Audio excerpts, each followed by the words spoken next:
arise and shine the day. Won't wait, grab your smile, sip your courage, and let's make the headlines together. Welcome to Morning Zoo, being on a Tuesday, 3rd of February. The year is 2026, and welcome to Morning Zoo. This is where we focus on matters that are touching you, our viewers, matters concerning politics, matters concerning health, matters concerning sports. My name is Felix Mbogo. Welcome to Morning Zoo. And I am Frida Kahiga. And today we have two newspapers. We have the Daily Nation and the Standard.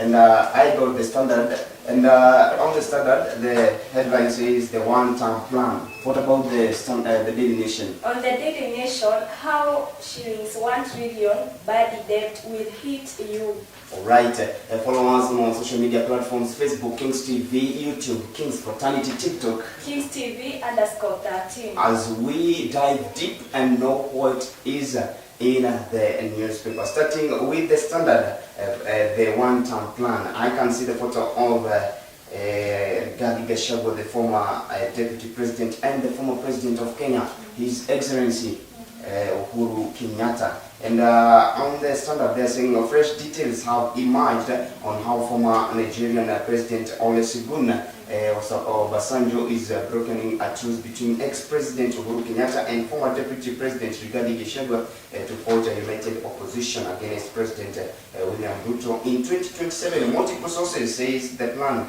took shape in a meeting in Nigeria attended by Wiper leader Kalonzo Musyoka, where the leaders agreed on the need for a single formidable challenger. Plans are now underway to make it happen. This is a story that we will look at deeply in page 4, where former President Uhuru Kenyatta and Rigathi Gachagua, who is the former deputy president of Kenya,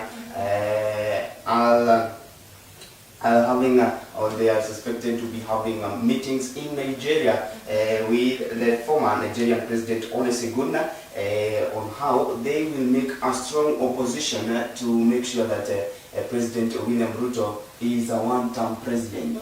That is on page 4. We'll look deep on the story in page 4. Let's first have the headlines of the Daily Nation.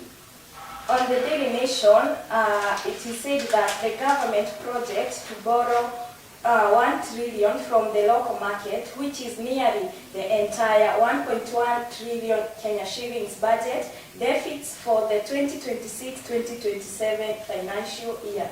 This is bad news for the private sector, since businesses whose pool of financiaries is shrinking fast will struggle even more to secure credit, as most leaders, including commercial banks, to loan the government with an eye on guaranteed payment and high consistent returns. The story is seen on page 4 and 5 of the Daily Nation. How 1 trillion shillings body debt will hit us as Kenyans.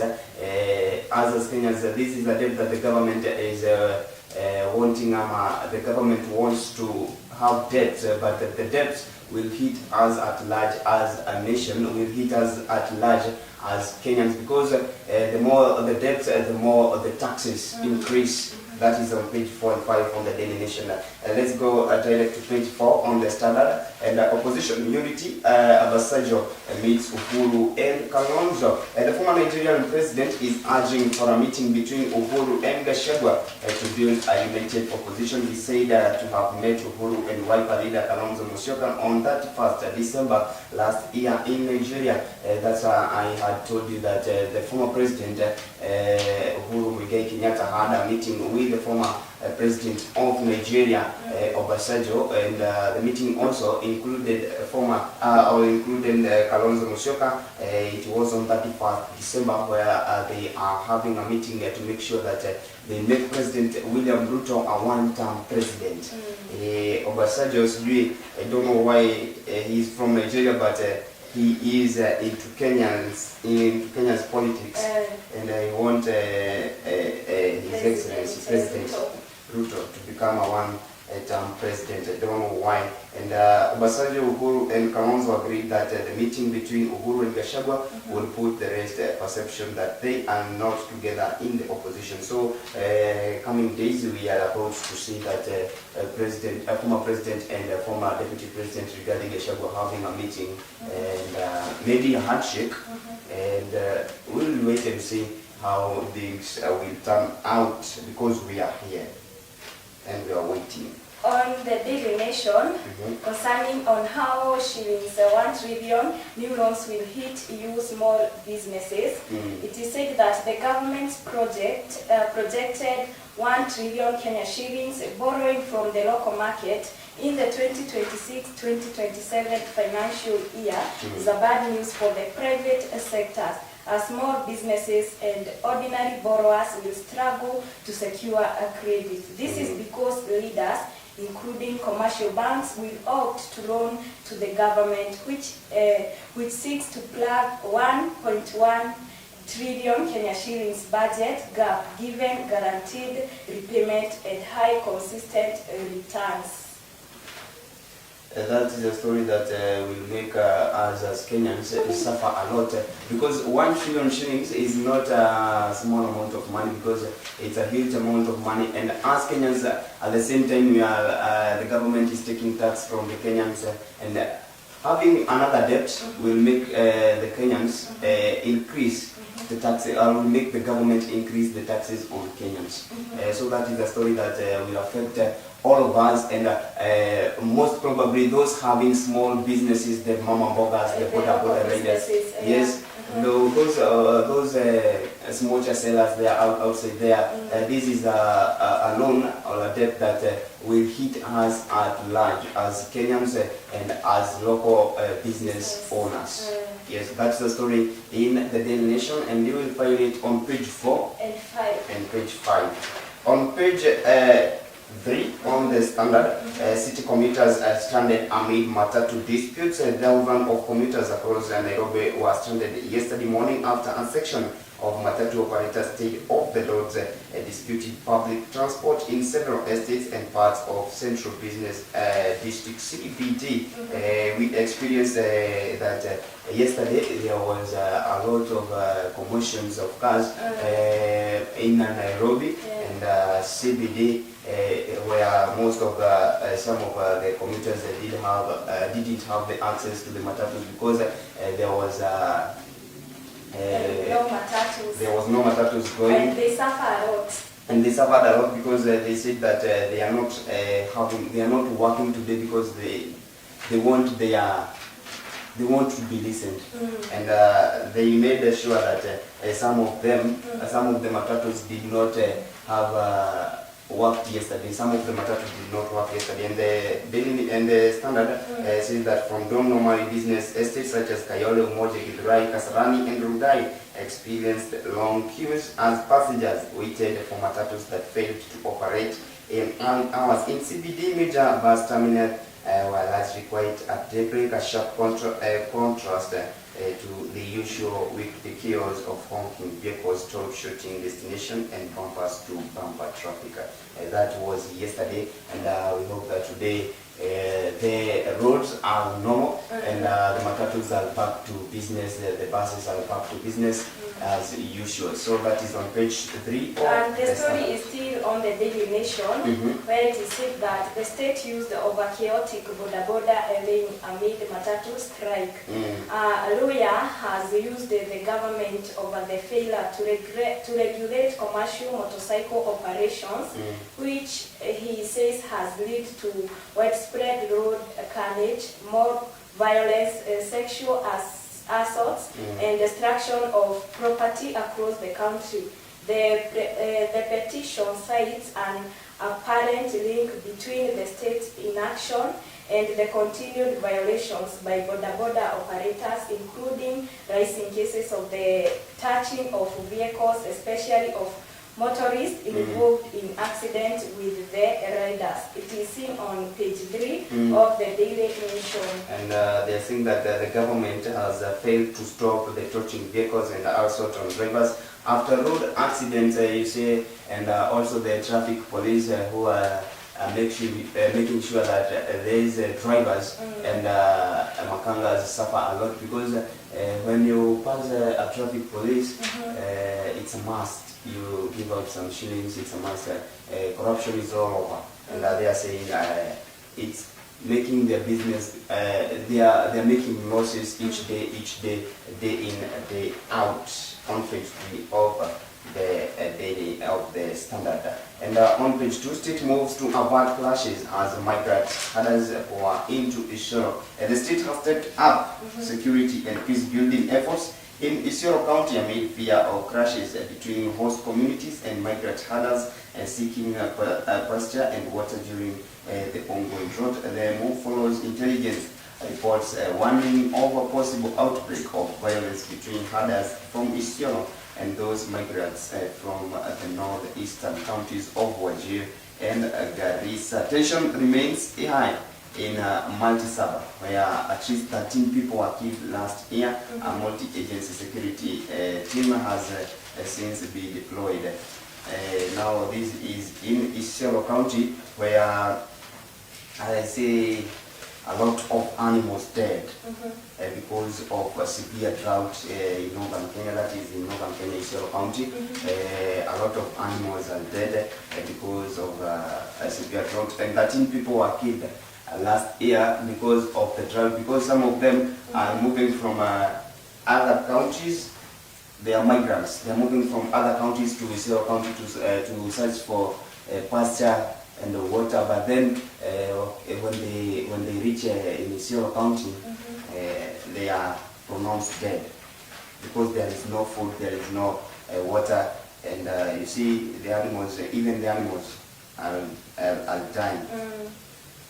On page 2 of the Standards. On the Daily Nation, I can see concerning politics, your job is safe. Oburu tells Kindiki over power sharing talks. ODM leader Oburu Oginga says ODM UDA pre-election coalition talks will focus on fair and balanced sharing out of government position. And it is seen on page 12 of the Daily Nation, where it is said that Oburu says ODM UDA talks will focus on fair and balanced negotiations. Kisumu residents yesterday backed ongoing talks between the Orange Democratic Movement ODM and President William Ruto ahead of the 2027 elections. At the same time, ODM leader Dr. Oburu Oginga reassured Deputy President Kithure Kindiki that the party was not targeting his position.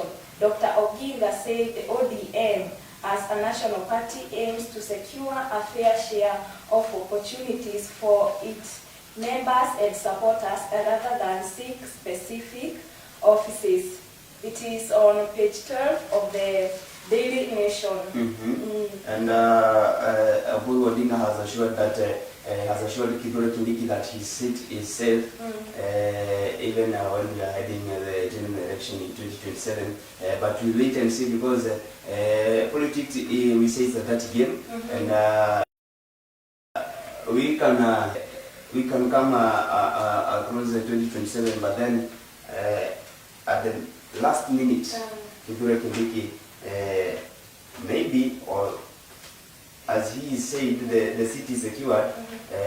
We see that he is kicked out, but let's wait and see. And on page 6, school struggles to teach pioneer grade 10, a class without textbooks. And you can see the photo of Charles Agondo, the KICD CEO, and saying that 3 weeks after the first cohorts of grade 10 learners, the pioneer class and a competency-based education CBE reported to senior school, but learning is yet to take place because these students have no textbooks. And you see the textbooks are of high price, and you have seen that in the Daily Nation that the government is yet 1 trillion debt, and as they borrow, the sector of education here, it's getting involved in, and they're saying that 450,000 learners are yet to receive essential textbook. As by February 1st, only 60% of the materials has been delivered to the schools.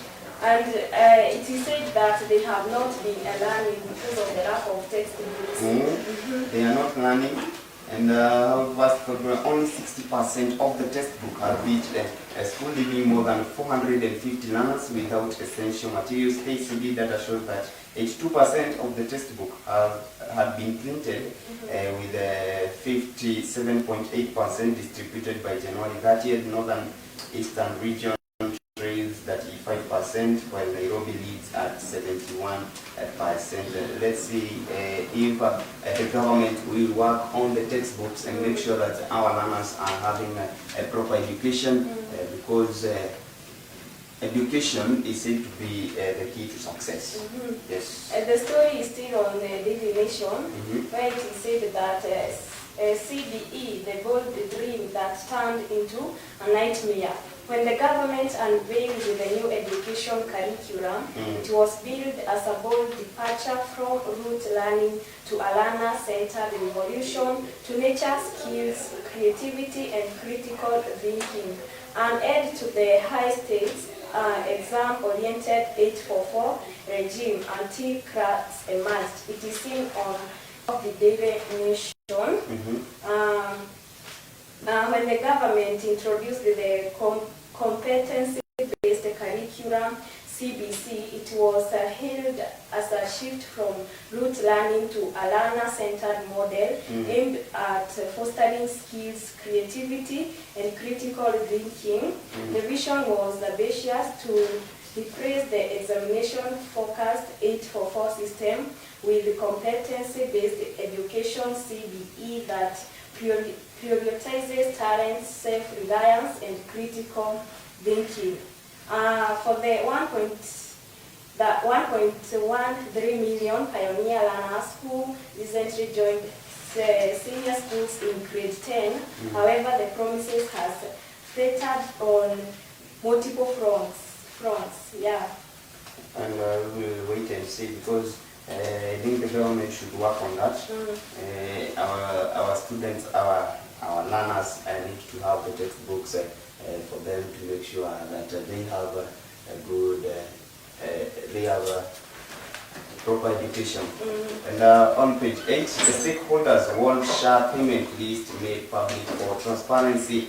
I can see the photo of LCS Aiden Duale, and they are saying that medical experts and hospitals are demanding immediate publication of Social Health Authority SHA payments made by the government for scrutiny, transparency, and accountability. This means that the SHA payments has a lot of corruption in it, and the stakeholders are also urging the Ministry of Health to support indigents through predictable budget and not appealing through MPs allocation. They are saying that the MPs should not get the money of SHA to make sure that the patients are getting paid for. So they are saying that it should be transparency and accountable. The government should be transparent and make sure that they are accountable when making sure that the money for SHA payments are given to the hospitals. That is on page 8 of the standard. Yes. And on page 9, a PSC chair nomination sparked legal firestorms. The nomination of Francis Major as chairperson of the Public Service Commission (PSC) by President William Ruto has ignited a constitutional debate with experts warning what the process may have violated the Constitution. Critics urges Francis Major's nomination as PSC chair violated the Constitution as he was still serving as a commissioner. The move raises conflict of interest, concern, and questions over transparency in the PSC requirement process. So this is Francis Major, who is nominated as the Public Service Commission chairperson, but then he was still in the commission, he was still serving as a commissioner, which has raised a lot of concern from other leaders and also the citizens, saying that this was unconstitutional. And they are saying that the president His Excellency President William Ruto has violated the constitution, saying that he had not followed the law when appointing these Public Service Commission Francis Major, and therefore they are saying President Ruto nominated Major on 21st January 2026, a move that initiated by Chief of Staff and Head of Public Service Felix Kosgei. The nomination has since been transmitted to the National Assembly for vetting and approval. Let's see if the vetting and approval will take place, because they are saying that the President and Felix Kosgei violated the constitution. Let's wait and see. On the Daily Nation, I can see sick, stateless, and forgotten. The healthcare crisis facing the undocumented. As the Social Health Authority demands IDs, the state won't issue. Thousands of undocumented residents find themselves trapped in a documentation gap where no card means no treatment. That the undocumented residents would not receive the treatment. That's all about even SHA. It's about SHA, and that government should make sure that they are transparent and accountable when giving out the money, because they are giving out the money to the MPs, but at the same time the MPs are making sure that the money is going to their stomach. So the government should be responsible about that, and should be accountable and transparent when making sure that the money is coming out to the citizens of Kenya. Now, on page 10 of the Standard, inside 72.8 million Kazi Majuu scam that left 360 youth stranded. What began as a government promise to lift Kenyans youth into overseas employment has unraveled into a criminal investigation over the alleged loss of 72.8 million shillings, leaving 364 youth young people burdened with loans for jobs that never materialized. At the center of unfolding scandal is the Kazi Majuu program run under the Ministry of Labor. This is a story that is on page 10, and they are saying that the Kazi Majuu program failed, and the government issued fake promises to 364 young people who went to losses, because at the same time you are given an opportunity to have to go and work abroad. You are asked for money for visa, for the transport and all that, but then this became disappointments to the 364 youths in Kenya, where the government made sure that they had no work. This was a scam, and it has been mentioned as a criminal case, and investigations are ongoing because this, it's not good, by the way, the government promising 364 young people jobs abroad, but then at the same time when they are already, they have even sold their things, they have sold their things, and the government at the last minute said that there is no jobs. And this is a project from the Ministry of Labor, and I think these people demand, we demand answers from the Ministry of Labor, because they were said that they are being taken to Dubai and for jobs, but then at the last minutes, no jobs, and 72.8 million Kenyan shillings are lost. Yes, that is on page 10 of the Standard. On page 8 of the Daily Nation, it is said is a thirsty world. Empty jerrycans in Nairobi, Shauri Moyo on January 1st. The neighborhood is experiencing water shortage, with the price of a 20-liter jerrycan rising to 10 shillings or more depending on the area. This is the story about the people who are suffering because of the water shortage, and it is said that there is the rising of the buying of the water in Nairobi, Shauri Moyo.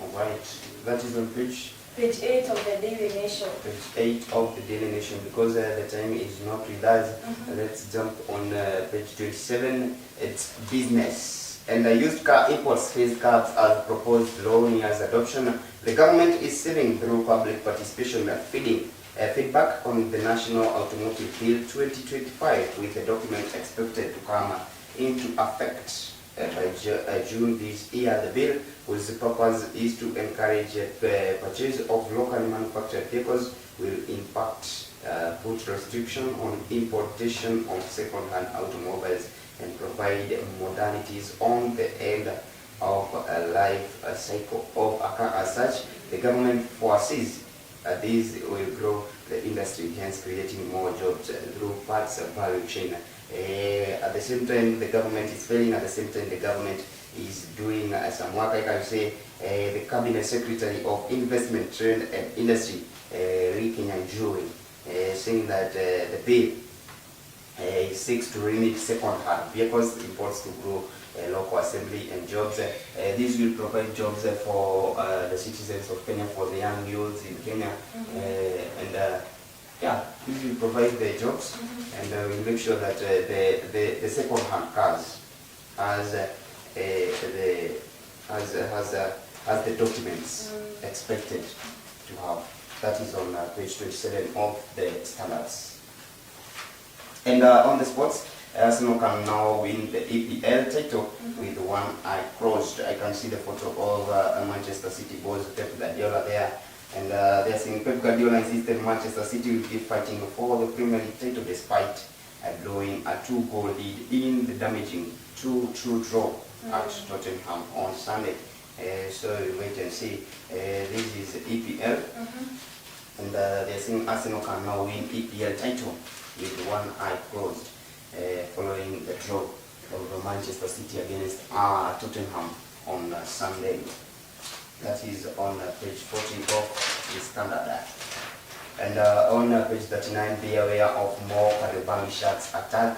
The fights, new FKF rule, turn to relegation, battle into high-stake war. Pressure mounts on struggle as drop zone picture shifted. The fight to stay in the Sportpesa Premier League has taken a dramatic turn as the relegation battle begins to gather heat with just under half the season to go. Because Sofapaka at the last is the last with 14 points. Bidco United 15 points. APS Bomet 15 points. Kariobangi Sharks 17 points. That's why the Standard is saying that Kariobangi Sharks attack and they are about to go for relegation. And that marks the end of Morning Zoo today. And maybe one word as we wind up. Thank you so much, our viewers, for keeping it at Kings TV. Yes. See you next time. Wishing you all the best. All right. Thank you for keeping us company here at Kings TV. That was a Morning Zoo. See you another day. My name is Felix Bogo. Have a blessed day.